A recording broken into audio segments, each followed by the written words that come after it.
Serial killers, they're everywhere. And I've come to believe that psychopaths rule this planet. The game, in fact, seems to be rigged in their favor. The system rewards psychopaths. So attention must be paid. Thomas Sheridan studies psychopaths. He's an independent alternative artist, author, satirist, musician, stand-up comic, filmmaker, and researcher, currently based in Ireland. His illustrations have appeared on the cover of numerous newsstand magazines, and he is the author of The Anvil of the Psyche and Puzzling People, The Labyrinth of the Psychopath. Thomas Sheridan, how are you? Welcome to The Conspiracy Show.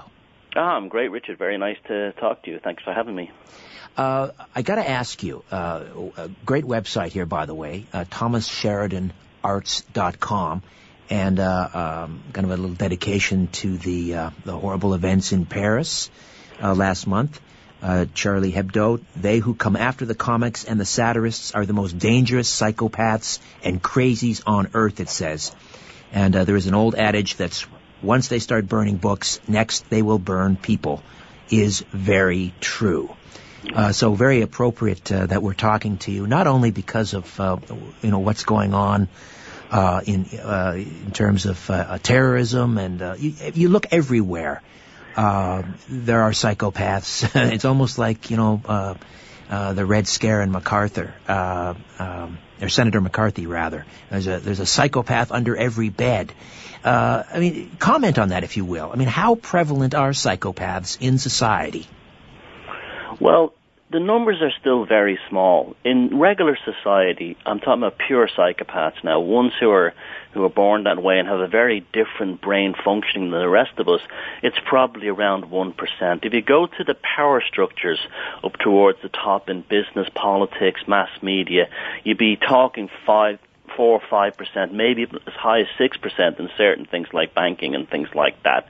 But the thing is that, unfortunately, even though those numbers are small, because there's a higher percentage of them within the controlled structure, within the power system, they have essentially infected, is the term that I use, the sort of like the nature of mankind and the reality of our world, and created this, what I call the psychopathic control grid, which is essentially a world created in their image that gives them, it gives them an easier ride to the top, because ruthlessness, lack of compassion, viciousness are seen as valuable attributes in terms of getting to the top. And it also makes the rest of us who are decent people, who have compassion, who would never stab, others in the back ruthlessly as a matter of fun even. That's many of them don't even function on that level. We would never do it. So that guarantees that we never move up the control structure. So although the numbers of psychopaths in the world and in positions of power is not particularly high, unfortunately, they have created a nightmare in which the ones of us who are not like that are trying to exist. So they may only be 1%, but they tend to rise to the very top, as you say, so they can do the most damage. Do you differentiate between, let's say, a serial killer, like a Charlie Manson or members of his family, for example, or a Son of Sam? Do you differentiate between these types of individuals that prey, that are part of the criminal element, that prey on people, as opposed to, let's say, the psychopath who's walking around on Wall Street in an Armani suit, while not murdering people, is as you say, stepping on people, all over people on his way to the top? No, I don't differentiate, other than I probably would feel safer with the latter if I was immediately next to them. But the reality is, psychopaths don't normally kill because they don't want to get caught, not because they have, moral or decency breaks. They don't. They just don't want to get caught. Now, that movie, American Psycho with Christian Bale, yes, was a very, very, very accurate portrayal of a psychopath in business. Very, very accurate. The whole lack of personality structure, the scene where he's talking about the music he likes. He doesn't talk about someone who has a passion for music. No. He talks about it as if he's read reviews in a music magazine. They're actors. They're actors. Yeah, that's very true. Well, there's no internal personality structure. That's why, even the first major book on it, The Mask of Sanity by Herbie Cleckley, he pointed out that there was no personality internal structure. You're basically dealing with a nothing, a hollow vacuum that has on top of it a persona, and the persona is the social mask it uses to prey. But there's no difference really, because when I was working on Wall Street, I used to be a graphic designer for many years. Well, not for many years. I'd say about 7 or 8 years on Wall Street, and working in communications. I dealt closely with people that were very much like that, and it was only through reading books on serial killers, in particular books that profiled the likes of David Berkowitz, the son of Sam, and Ted Bundy, that I came to realize, and also famous vicious gangsters, that I came to realize that these guys were exactly the same. In fact, there was very little on non-violent psychopaths at that time. It wasn't until about later, towards 2000 and stuff like that, that Robert Hare's Without Conscience came out. But before that, there was nothing really. And no, I don't differentiate. They should be seen as dangerous in different ways. But if they could kill you and get away with it, the ones that don't kill you and get away with it would just do it and they wouldn't care. It's only the fear of being caught and the consequences of going to prison that stops them. So would we be able to say then, I mean, this is speculation, but would we be able to say that someone like a Berkowitz, had he not resorted to murder, you put that same individual on Wall Street, or let's say in Washington, in the power structure or the system inside the Beltway, and if he had a sort of a motivation in politics, that he would have succeeded in those arenas? Oh, absolutely, he would have, no doubt about it. Look at the Bush, cabinet from when he was in power in the early 2000s. And you look how some of those people like Cheney and the rest of them, Wolfowitz, behaved and talked. They were unapologetic in there, and they still are. And even Tony Blair in their nature and what they did. They're still boasting about how, things like waterboarding and torture is a great thing. There was this powerful kind of sadomasochistic S&M element to that particular Bush cabinet. Even Gore Vidal pointed that out in one of his later books, and it's true. And they were turned on by the violence of being unrestricted and doing what the hell they wanted. And yes, I don't think there's a difference. Now, Berkowitz is an interesting case. We could go, into all other places in that particular case. I believe that Berkowitz was also heavily involved in a cult. And all these cults ultimately go back to the intelligence services. They're used for social engineering and other kind of purposes. But yeah, there's no difference. You were to put him in that suit, stick him inside any major government or, boardroom of any top corporation in the world, and he would not be seen as deranged or insane or even odd compared to many of the people in the room where they're calling the shots. Thomas Sheridan is here. We are talking about Psychopaths. He, the author of Puzzling People, The Labyrinth of the Psychopath. Thomas, when we come back, I want you to differentiate between a sociopath and a psychopath, and then we'll talk about, where else in society we might encounter psychopaths, and also what are some of the more recognizable traits, so that we can all spot a psychopath and get the hell out of the way, if need be. Back with more of my conversation with Thomas Sheridan right here on The Conspiracy Show. Stay with us. When you look at the sky, ever wonder if someone's looking back? This is The Conspiracy Show with Richard Serrett. We're back with Thomas Sheridan and the website thomassheridanarts.com. All right, definition. What's the difference between a sociopath and a psychopath? There really isn't any. It's semantics. It's an interesting history about how the two terms came about. Originally, the term commonly used was psychopath. That had been around in the context we're using it today from about the 1900 on. Earlier terms were things such as moral imbecile and, that kind of thing. Now, then what happened was, when Alfred Hitchcock made the movie Psycho, he really did not portray a psychopath with Norman Bates. Norman Bates was really psychotic. You see, a psychopath is not psychotic. They know exactly what they're doing. They're not, they don't suffer from a disease that makes them do it. They know exactly what they're doing. So he kind of ruined the term psychopath when he made that film. And then clinical psychologists and other criminal psychologists started to use the term sociopath. But if you look at the two terms, there's, you know, term for term or trait and marker for marker down the list. They're all the same.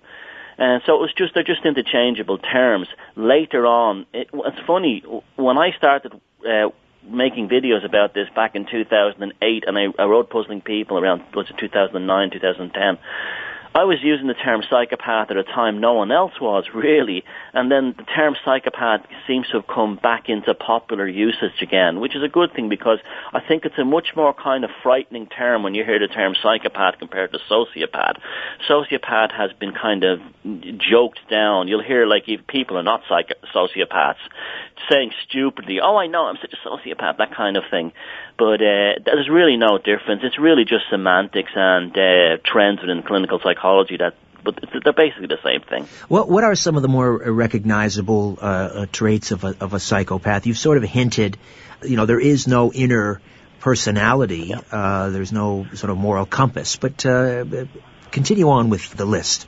Well, let me explain that. Let me explain the no personality one more closely. They'll have personas when they move from relationship to relationship. They generally have short-term relationships. They would never have a marriage or anything like that would last a very long time, or be in the same job or the same career or the same interest for a long time. They move very, very, very quickly from one thing to the next, and they will invent a new persona. So one year they could be a hippie, into kind of new age things and stuff like that, and then they get sick of the person they're living with, and they target a new person, and then that new person might be, I don't know, a white nationalist or something, and they'll completely switch the whole other direction and become pretend that they're not a white national or racist or something like that to impress that person. Or no, it's almost comical when you do see how they switch and how they change personas.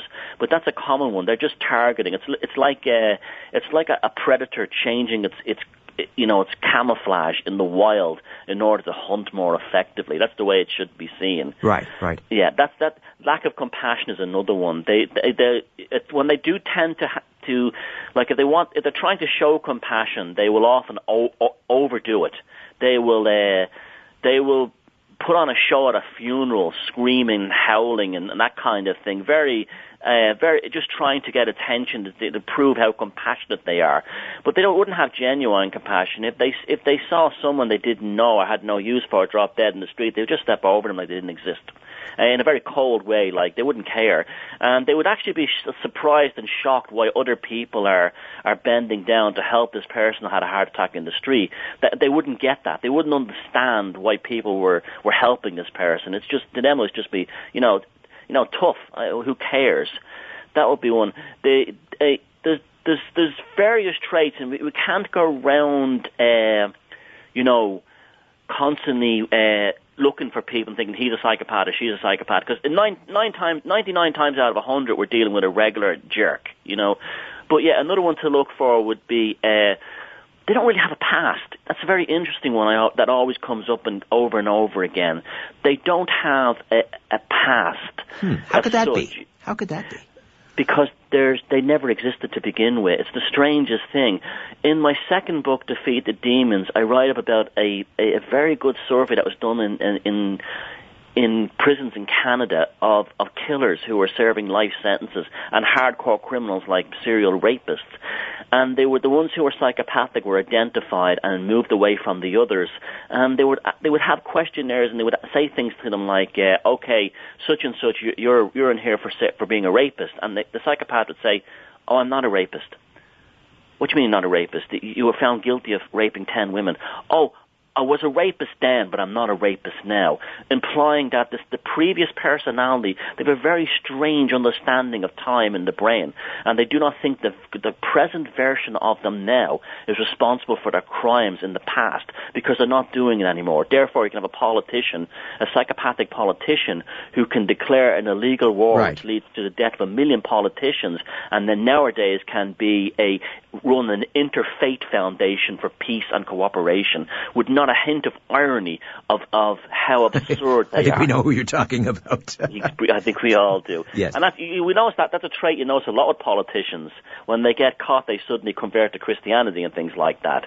I mean, very common that we see that. But when you say they have no past, I mean, there is a paper trail. There are documents. You're saying they have no concept of a past. Yeah, they live like animals. It's in the moment. Yeah, right. It's very strange. But you'll notice this because you'll find things in their. You say, like you said, there's a paper trail, right? You might meet one, and you might marry one. Let's not forget they're all through society, not just at the top. And I don't know, something goes wrong. After a few months, he cleans out your bank account, and he's gone. And he's told you before you married him.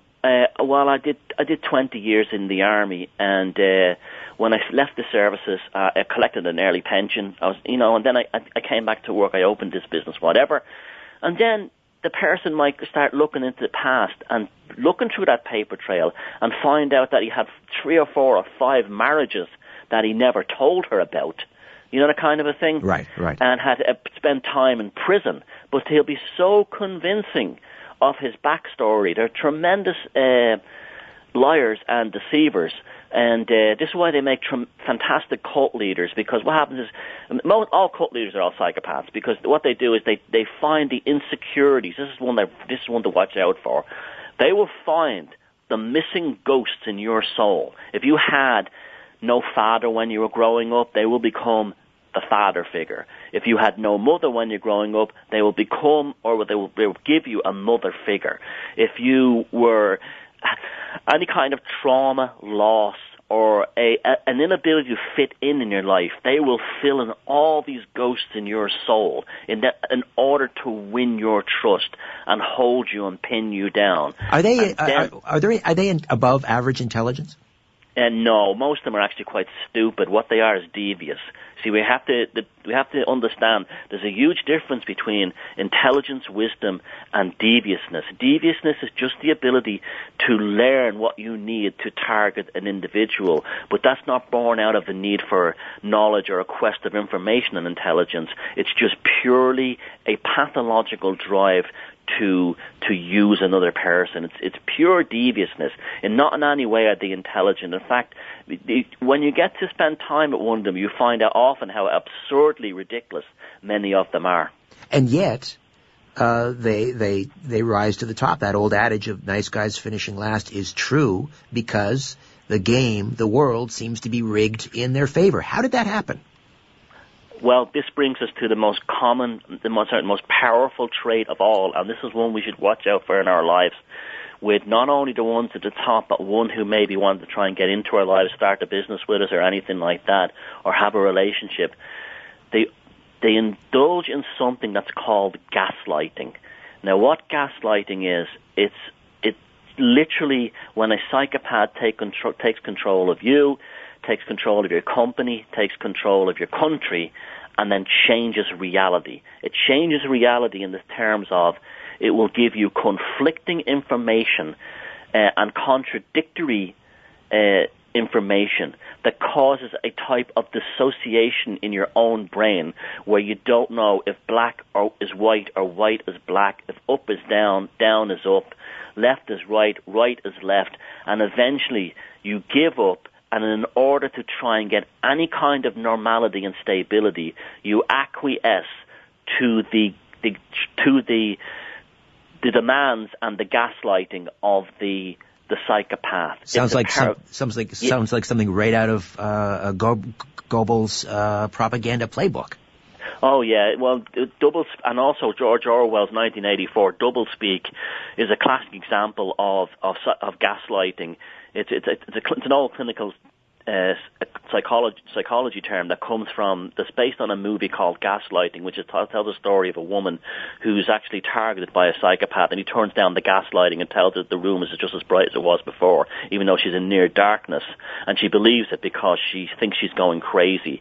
And yes, Goebbels was the master of that, and also George Orwell warned us about it in 1984 because doublespeak was a classic example of that. delivery of two completely contradictory ideas into your brain at the same time, you just don't know what to do. So you just say, look, tell me what to believe in and I'll do it. Cognitive dissonance. Yeah, well, it creates cognitive dissonance in yourself, really. Yeah. Really, it does it in yourself, yeah.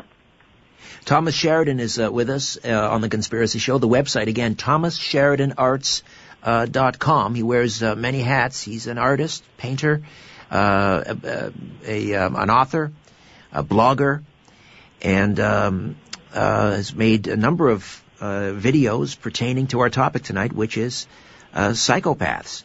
Now, how did you mentioned that you worked on Wall Street for 6 or 7 years. Was this how you first encountered a psychopath and then became sort of fascinated by it and started to study it, or where did that happen for you? Well, as a little boy in Ireland, I was growing up when the Troubles here, what they called the Troubles here, were going on in Northern Ireland. Even though I grew up in Southern Ireland, there was a car bomb exploded nearby when I was 10 years old, and it killed a load of people. And it just was, I just couldn't understand what would drive somebody to do that. I just couldn't get it into my head, like in a kind of a naive, childlike way, how someone could put a car bomb on the street and blow innocent people up. And I think that was probably a kind of a moment in my life where I stepped into consciousness, where, it's sort of like suddenly I was aware that the world was a very different and a very bigger place than what a child might experience otherwise in the normal circumstances. And so it was probably just from that, wanting to know why people did things like that, why wars existed, why, those kinds of things went on. And I just didn't understand how, if the world was run by the most intelligent and the most clever and the most, democratic people, as they constantly told us, well, why was the world such an absolute, insane asylum? And there was things along the way, even before I started reading books on serial killers that gave me clues.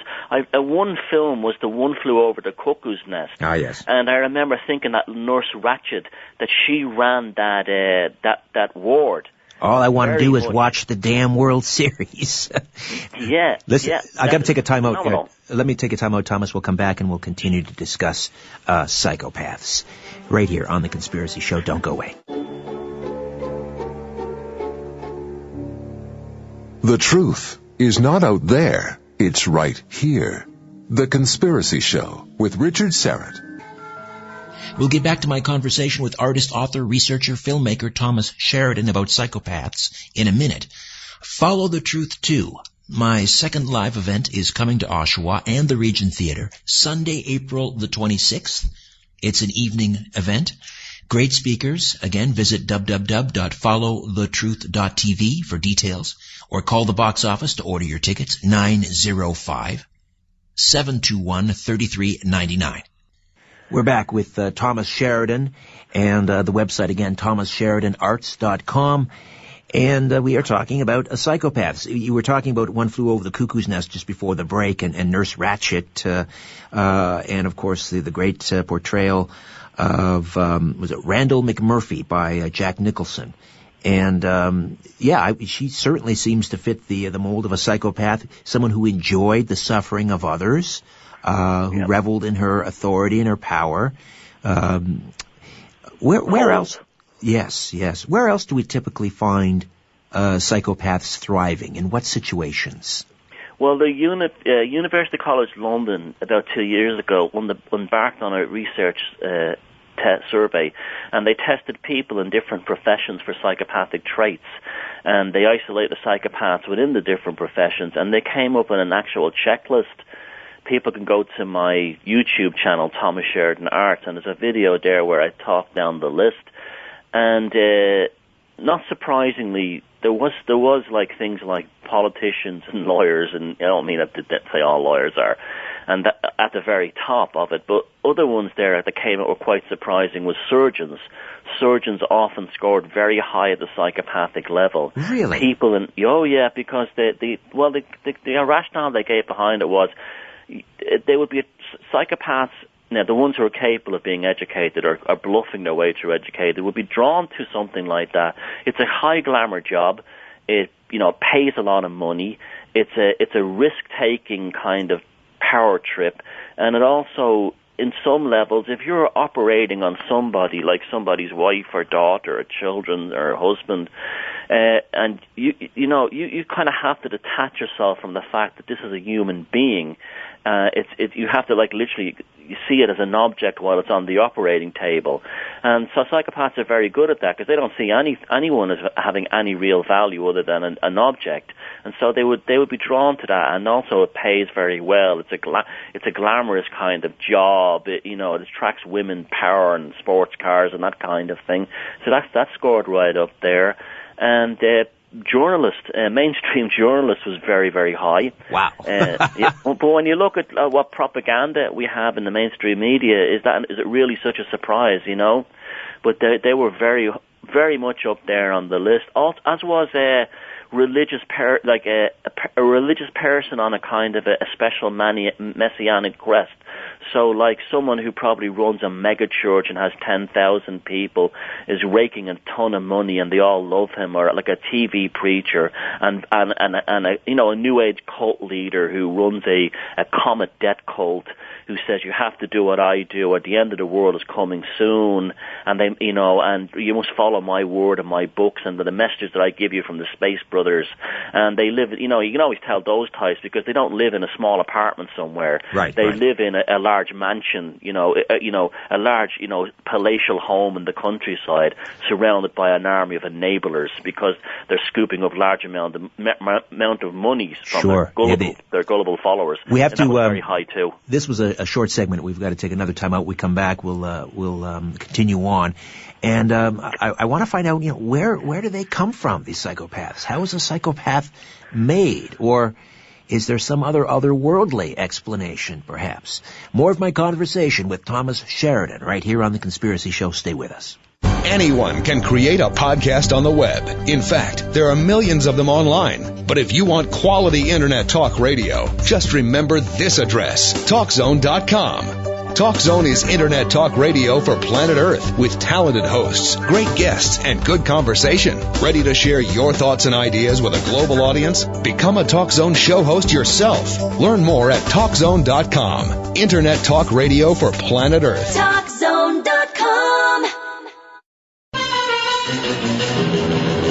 Keeping an eye on the new world order. This is The Conspiracy Show with Richard Serrett. Thomas Sheridan is with us, and again, the website, thomassheridanarts.com, if you'd like to see his YouTube videos on our subject, psychopaths, how you can identify them and so forth. You can go to his YouTube channel, and give us that again, Thomas. My YouTube channel is Thomas Sheridan Arts. All right. I want to find out, what makes a psychopath? Are they born this way? Is there you've differentiated them, from, let's say, someone who's psychotic, someone who may have some underlying, mental condition. So how is a psychopath made? Where do they come from?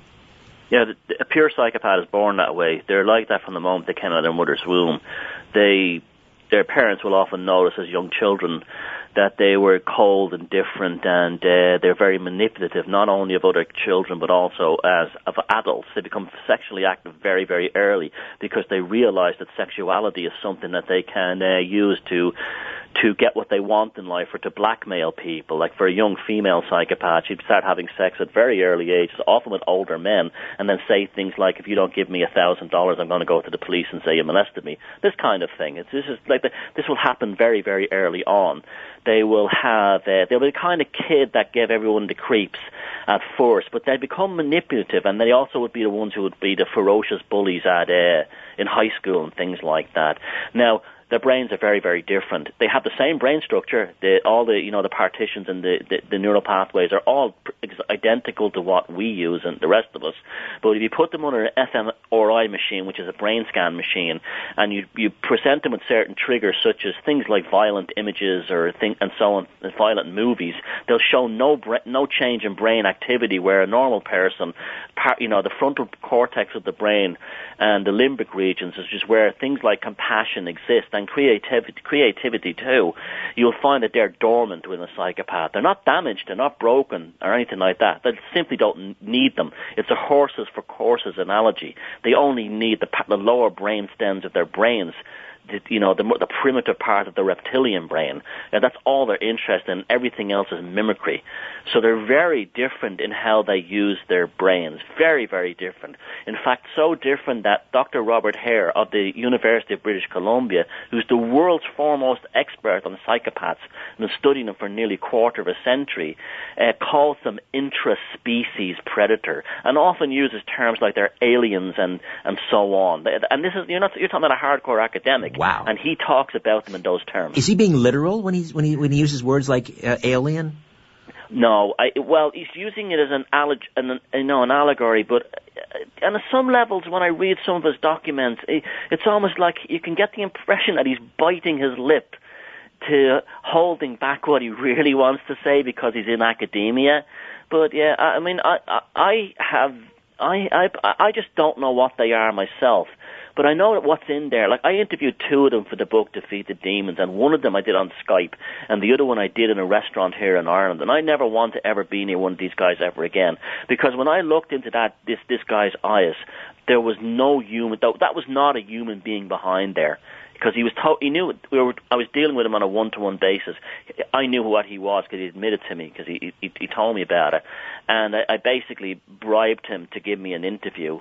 And that was not a human being behind there. What I saw behind there made me understand why people believe in demons and things like that, because that was closer to what I was witnessing than a human being.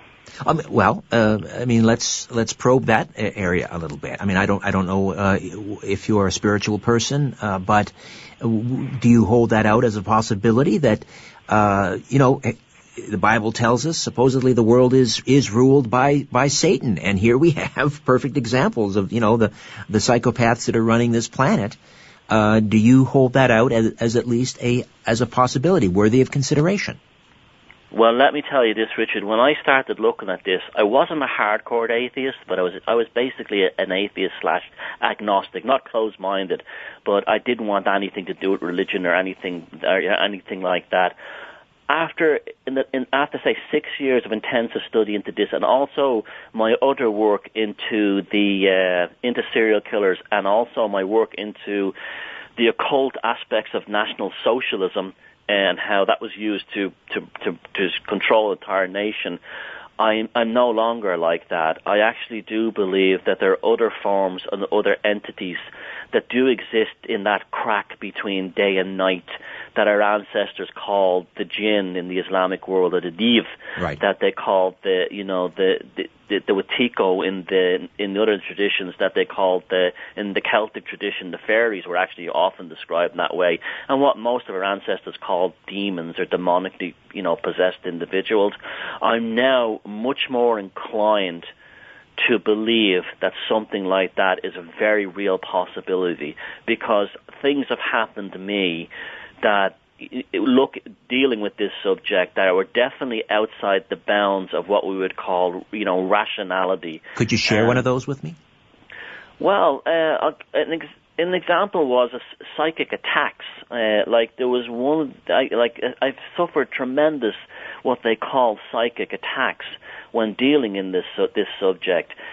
Particularly after my name started to become known. It wasn't that I was having anxieties over becoming, well known as an author within this scene. It wasn't like anything like that. It was like it was a sense of some kind of malicious force trying to literally scoop out my life. In fact, one time I was talking to a bunch of friends in an apartment in England one afternoon while I was doing a speaking tour there, and I was talking about this the idea of the jinn, the Islamic idea of this sort of like demonic other race that lives outside our perception, that infects human consciousness and causes them to do, pathological things. And I was talking about various fairies in the Celtic archetype that are similar. And while I was saying this, and something happened, I felt like I was going to die. I felt like that my life was ending right there and then. And I had to stand up and grab the apartment building was an all converted mill, and it had these long metal columns that went from the basement up to the top floor, holding all the different floors of the old factory up. And I had to physically hold onto the column because I felt like my life energy was draining out of my shoes, and by holding onto the column, it actually helped me gain a sense of magnetism or electricity back in my body that actually I was losing rapidly. And just by chance, one of the people there was a person that training in shamanic healing, and immediately they said, you're being attacked by some kind of non-human entity that has a great hatred of you. And these things like this have happened. No, I've actually and other things as well, like strange synchronicities. When I was working on my last book, Walpurgis Night, about the occult aspects of National Socialism. Right. I usually, because I'm an artist, I usually start out my books with a sketch. Now, these sketches and doodles help me formulate how I'll approach a particular topic or chapter. And I started to draw this creature. It was like I don't know, it was like a grey alien meets the Jolly Roger skull and crossbones symbol. And I suddenly felt, again, this sense of my life force was draining out of my shoes again. And I had to go lie down for a few hours. And I didn't go near my studio for a few days. And I was going online, and I started to look at the book again.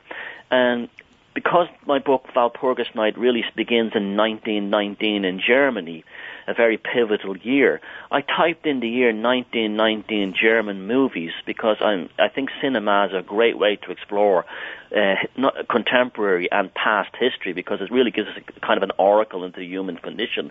And the first thing that popped up was a poster for a movie called Nerven, which was about this psychic disintegration of Germans in 1919 following the First World War.